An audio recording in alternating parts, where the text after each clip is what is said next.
بسم اللہ الرحمن الرحیم۔ حضرت محمد صلی اللہ علیہ وآلہ وسلم کا واقعہ۔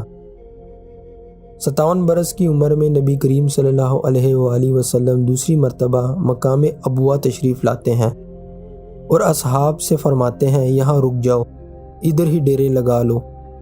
1000 آدمیوں کے خیمے لگ جاتے ہیں۔ آقا دو جہاں خیمے سے نکلتے ہی والدہ کائنات کی قبر مبارک کے سرہانے زمین پر تشریف رکھتے ہیں اور اپنا سر مبارک گھٹنوں میں چھپا کر چھوٹے بچوں کی ہچکیوں سے رونے لگتے ہیں۔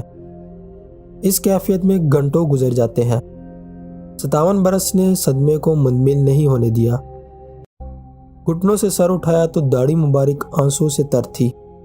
فرمانے لگے کاش میری ماں زندہ ہوتی اور میں عشاء کی نماز کے لیے مصلی پر کھڑا ہوتا اور سورۃ فاتحہ شروع کر چکا ہوتا۔ ادھر سے میرے گھر کا دروازہ کھلتا اور میری ماں پکارتی محمد صلی اللہ علیہ وآلہ وسلم، تو میں اس کے لیے نماز توڑ دیتا اور میں کہتا لبیک یا اماں۔ سبحان اللہ۔